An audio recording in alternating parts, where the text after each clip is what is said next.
सब्जी के खेत में ससुराल। पापा, इस बार हमारे खेत में से काफी मात्रा में ताजी ऑर्गेनिक सब्जियां हुई हैं। इस बार सब्जियों की खेती करके हमें अच्छा मुनाफा होने वाला है। बिल्कुल मनोहर बेटा, इस बार हमारी सब्जियों की पैदावार काफी अच्छी हुई है। जहां तक मेरी आशा है, सब्जियों की तुड़ाई करने में 1 टन से भी ज्यादा सब्जी टूट कर निकलेगी। अच्छा किया जो इस बार हमने अपने खेत में सालाना सब्जी छोड़कर छमाही सब्जी की बुआई की। इसमें मुनाफा ज्यादा बचेगा और खर्चा भी कम लगेगा। सुरेंद्र जी के पास खुद का 10 बीघा खेत था, जिस पर वो अपने दोनों बेटों धीरज मनोहर के साथ सब्जियों की खेती करते थे।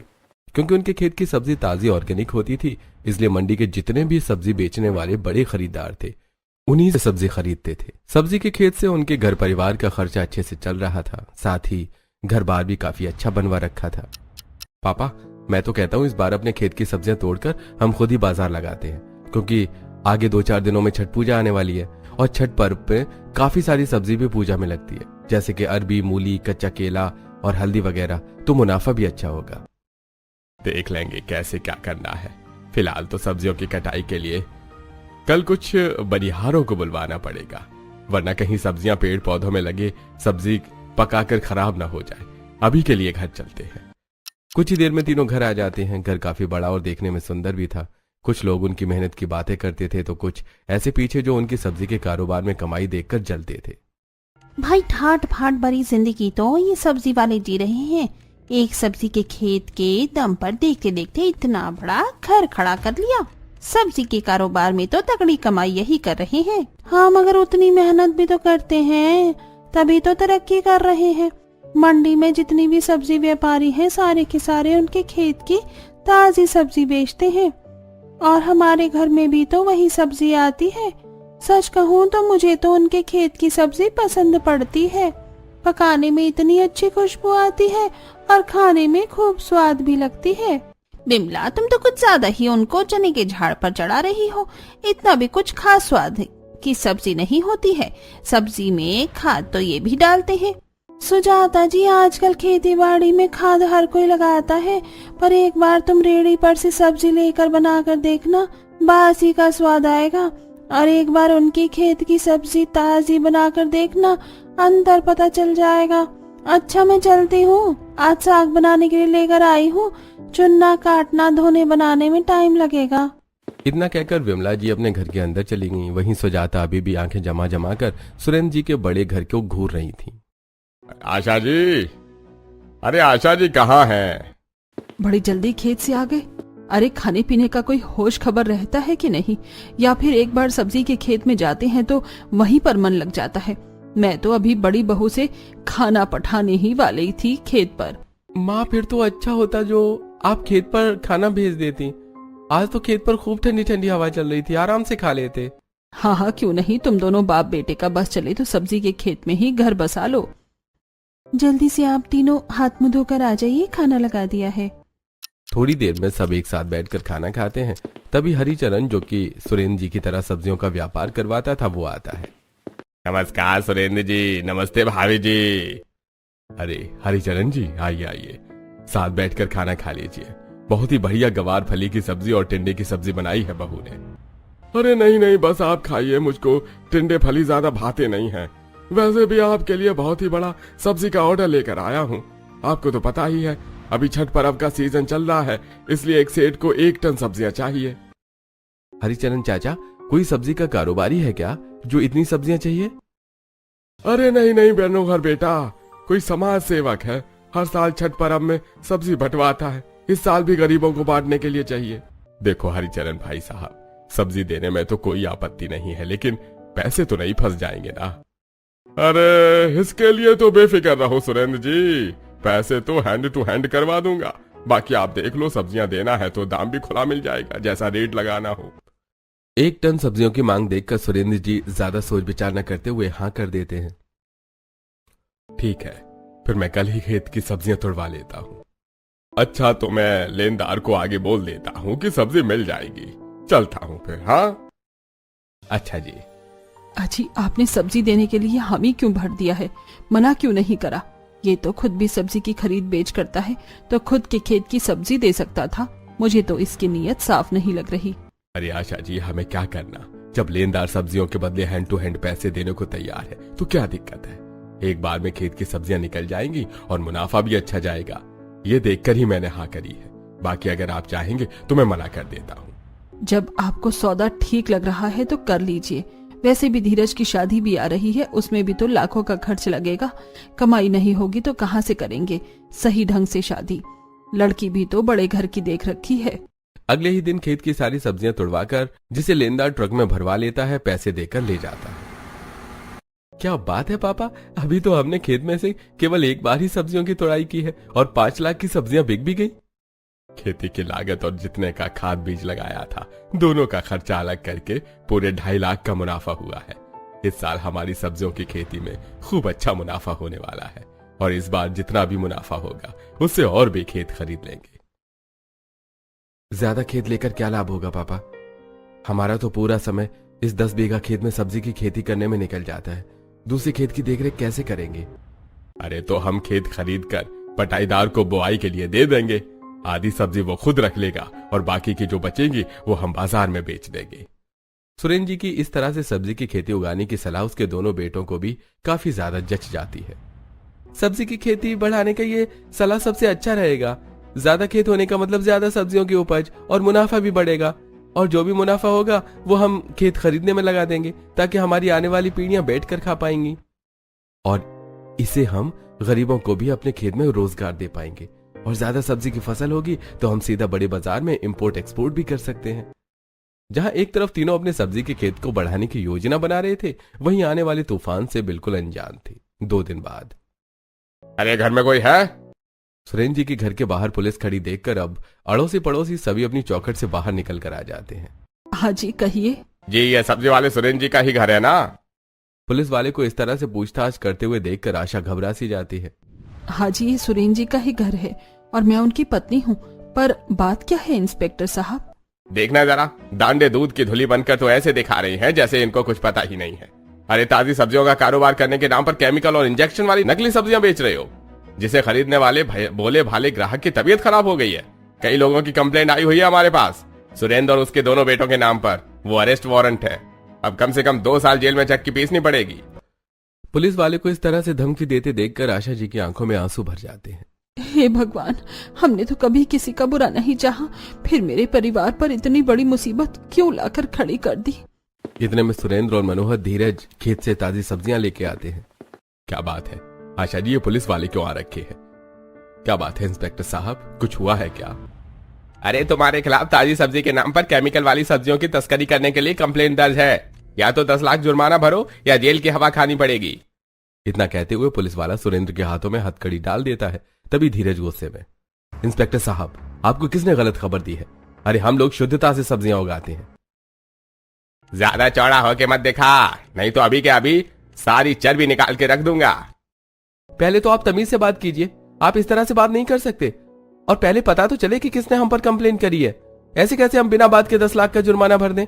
सारा दिन मिट्टी में सनकर हम किसानी करते हैं, पसीना बहाते हैं, मेहनत का खाते हैं साहब। इतने में जलनखोर हरिचरण 4 लोगों को इकट्ठा करके ले आता है। अरे मैंने करी है तुम्हारे खिलाफ कंप्लेन। लेकिन काका, आपने तो खुद ही हमारी सब्जी बिकवाई थी। इतने सालों से हम सब्जियां उगाने बेचने का कारोबार कर रहे हैं, क्या आपको हम पर भरोसा नहीं है? अरे मेरी मती मारी गई थी जो मैंने तुम जैसे घपलेबाज लोगों पर भरोसा करके तुम्हारी खेत की सब्जी ये सोचकर बिकवाई कि तुम्हारी सब्जी सबसे ताजी होती है।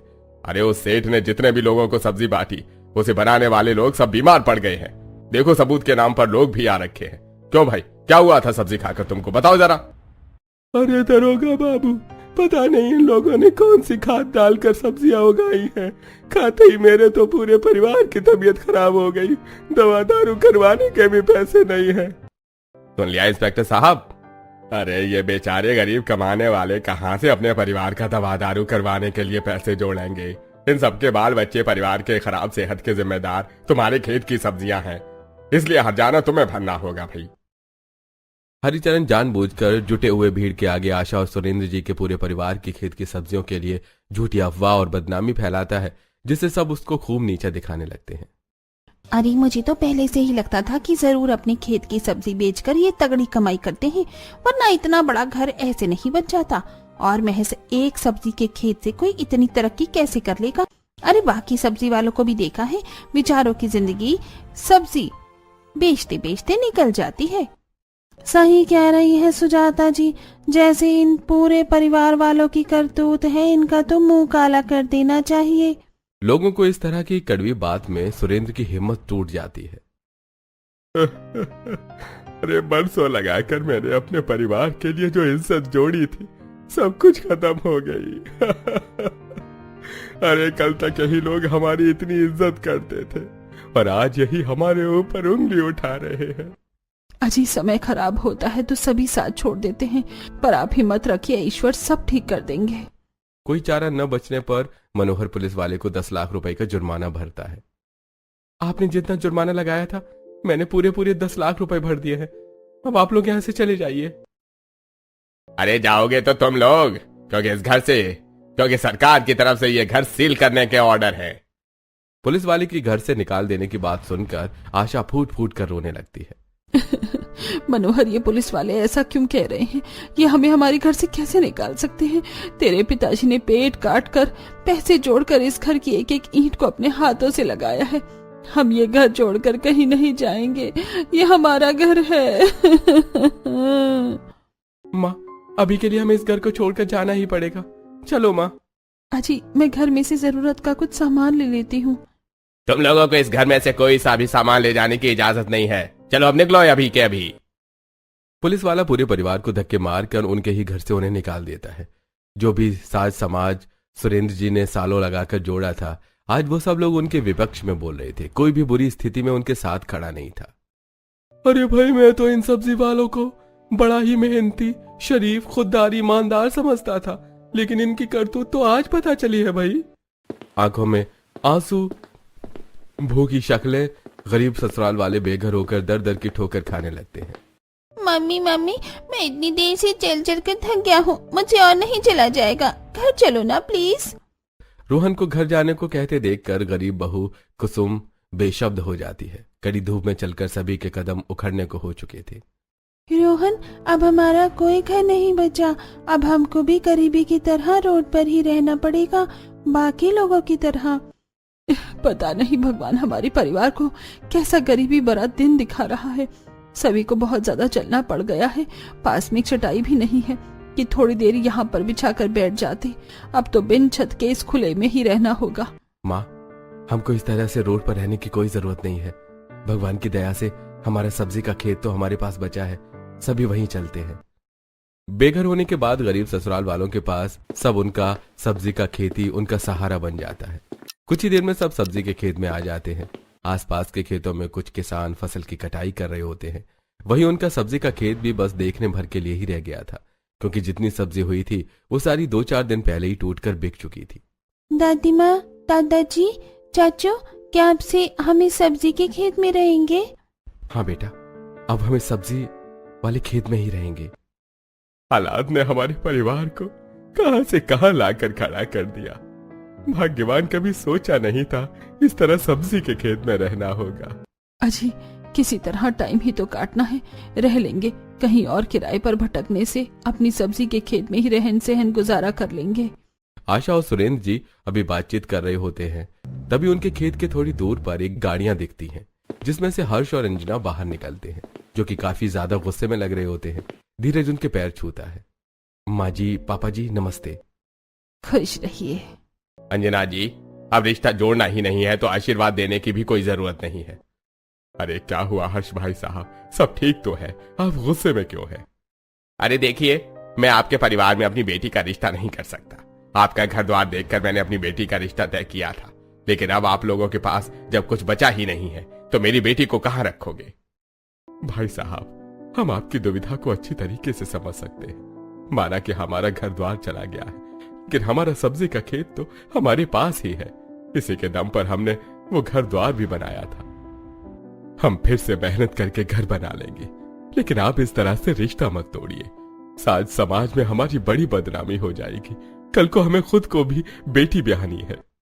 मैं अपनी बेटी को खुश देखना चाहता हूँ, जहां उसे हर सुख सुविधा मिले, पर इस सब्जी के खेत में मेरी बेटी की सारी जिंदगी आप लोगों की तरह सब्जी बोने काटने में ही गुजर जाएगी, और ऐसी जिंदगी मैं अपनी बेटी को नहीं देना चाहता। चलो अंजना। हर्ष, जो कि हर तरफ से संपन्न और काफी ज्यादा अमीर थे, सुरेंद्र जी के परिवार के गरीब हो जाने के बाद रिश्ता तोड़कर चले जाते हैं। जब इस बारे में धानी को पता चलता है तो वो विरोध जताती है। पापा, आपने मेरा देखकर भी रिश्ता धीरज के साथ किया था और आज उनके हालात खराब हैं तो आप चाहते हैं कि मैं उन्हें छोड़ दूं? मैं शादी करूंगी तो वहीं करूंगी। अंजना जी, इसे समझाइए, अब इनके पास कुछ नहीं बच गया। दिवालिया सी हालत हो गई है उनकी। शादी के बाद सब्जी के खेत में रखेंगे जहां कोई भी साधन नहीं है। इसको शुरू से हमने हर सुख सुविधा और साधन दिया है, बिना इन सब के कैसे रहेगी ये? मैं रह लूंगी पापा, आप मेरी शादी कर दीजिए। अपने धीरज को अपनी पसंद से मेरे लिए चुना था तो ये शादी हो जाने दीजिए। धानी के फैसले के आगे आखिर में हर्ष उसकी शादी धीरज से करवा देता है और वो विदाई होकर अपने सब्जी के खेत वाले ससुराल में आ जाती है, जहां गरीब ससुराल वाले के पास स्वागत करवाने के लिए एक मुट्ठी चावल भी नहीं था। कुसुम बहू, घर में तो मुट्ठी भर चावल भी नहीं है। बिना चावल के बहू का गृह प्रवेश कैसे करवाएंगे? तभी बगल के खेत वाली सरला, जो कि अपने खेत में ही झोपड़ी डालकर रहते थे, वो उन्हें चावल लाकर देती है। ये लो आशा बहन, मेरे खेत में चावल की पहली फसल आई है और तुम्हारे घर में लक्ष्मी आई है। बिना घर भराई किए लक्ष्मी को घर के अंदर नहीं लाते। अब करो अपनी बहू का गृह प्रवेश। सरला का मेलजोल भरा स्वभाव देखकर आशा की आंखों में खुशी के आंसू झलक आई। धन्यवाद सरला बहन, जो तुमने अपने खेत की पहली फसल मेरे घर की लक्ष्मी के गृह प्रवेश के लिए दिया। कुसुम बहू, इन चावल को कलश में भर कर ले आओ। जी माँ, बस अभी लाई माँ जी। कुसुम जल्दी से उन चावल को कलश में डालकर लाती है, जिसके बाद आशा खुशी के मन से धानी का गृह प्रवेश करती है। छोटी बहू, हमारे यहाँ ये रिवाज है कि घर की बहू जब घर भराई करती है तो अपने साथ सुख समृद्धि और बरकत लेकर आती है, पर तुमने अपने ससुराल की इज्जत और मान को रखा है और हमसे हमारा सब कुछ छिन जाने के बाद भी तुमने धीरज को चुना। इससे बढ़कर कुछ नहीं। माँ जी, उतार चढ़ाव तो जिंदगी में आते रहते हैं, लेकिन असली अमीरी एक परिवार का जुड़कर एक साथ रहना है। मैं भी कुसुम दीदी की तरह इस परिवार को सदा जोड़कर रखूंगी। और रही बात मेरी सब्जी के खेत में बने ससुराल की, तो मैं यहाँ खुश हूँ। पूरा ससुराल सब्जी के खेत में बने फूस की झोपड़ी में ही किसी तरह सो जाते हैं। अगले दिन धानी नहा धोकर खेत वाले आंगन में बनी मिट्टी की खुली रसोई में आती है। रसोई में तो एक मुट्ठी अनाज भी नहीं है। सबके लिए पहली रसोई में क्या बनाकर खिलाऊं? धानी अपनी सब्जी वाली खेत के बीचों बीच बनी खुली रसोई में ऐसा सोच ही रही होती है कि तभी परले खेत से कुछ लोग उसका मजाक बनाते हैं। लगता है बहुरानी को सब्जी वाला ससुराल जचा नहीं। बेचारी सब्जी वाला खेत का ससुराल देखकर कैसे संकोच में पड़ी हुई है। अरे बड़े बंगले से आई है, अब सब्जी के खेत वाले ससुराल में रहन सहन करना इतना सरल थोड़े है। शादी तो कर लिया, अब बेचारी अपने फैसले पर अफसोस खा रही है। उन लोगों को तरह तरह की टिप्पणी करते देखकर धानी उन सभी को मुंह तोड़ जवाब देती है। आप सभी लोग अपने काम से काम रखिए। रही बात मेरी सब्जी वाले खेत की ससुराल की, तो मैं यहाँ बहुत खुश हूँ।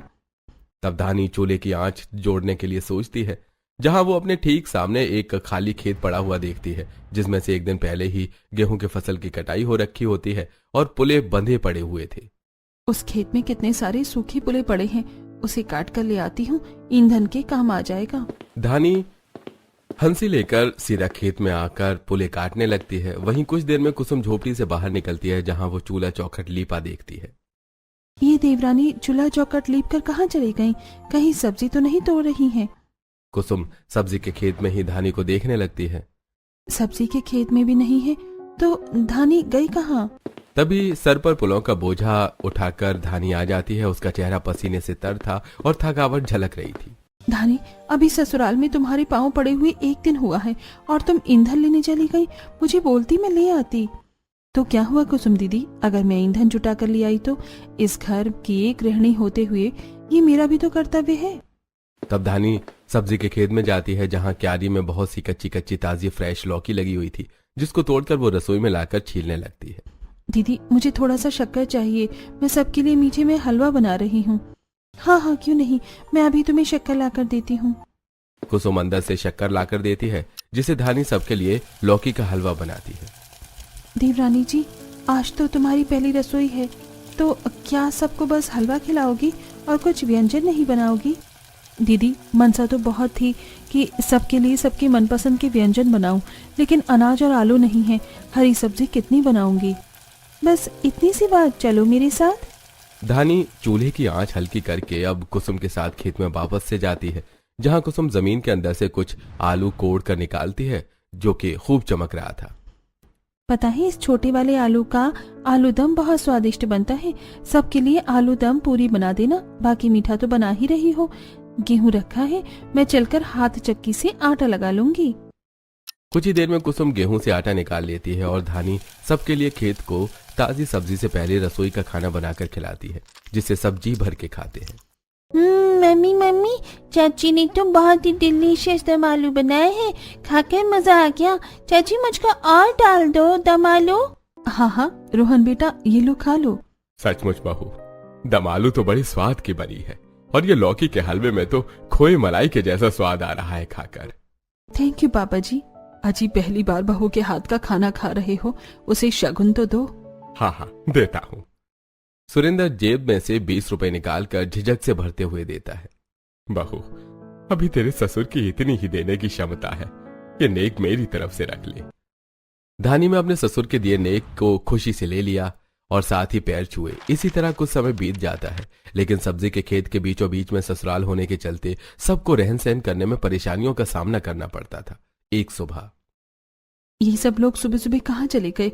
माँ जी, जिठानी जी, पापा जी, धीरज जी। चाची हम सब यहाँ हैं सब्जी वाले खेत में। अब धानी सीधा सब्जी वाले खेत में पहुंच जाती है, जहां आशा कुसुम सब्जी के जड़ों पर मिट्टी चढ़ा रही थी। नेहा सब्जी तोड़ रही थी और मर्द खेत की क्यारियों में कीटनाशक का छिड़काव कर रहे थे। आओ आओ भाभी, देखो इस बार हमारे खेत में कितनी फ्रेश ऑर्गेनिक सब्जियां उगी हैं।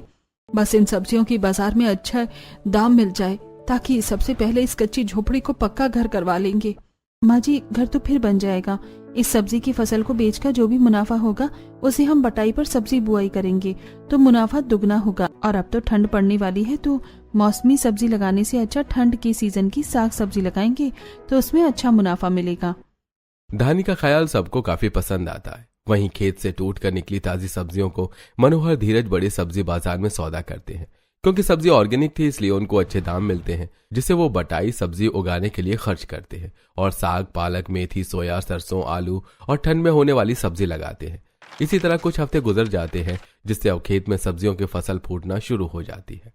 जल्द से जल्द हमें खेती में खाद और कीटनाशक का छिड़काव लगाना पड़ेगा, वरना सब्जियां फड़ने से पहले ही कीड़े लग जाएंगे।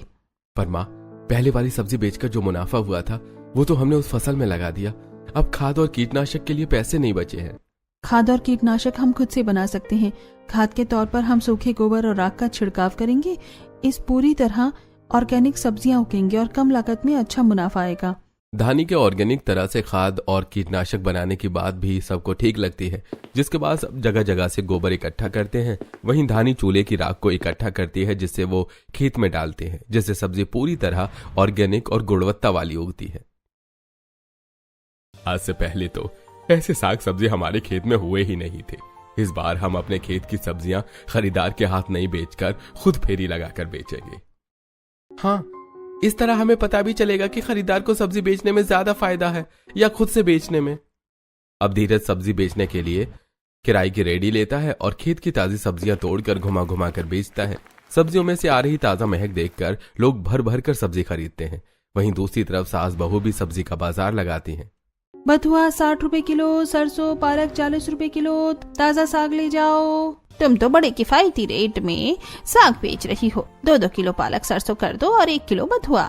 मुझको 1 किलो ये नए छिलके वाले आलू दे दो। जी भैया जी, अभी देती हूँ।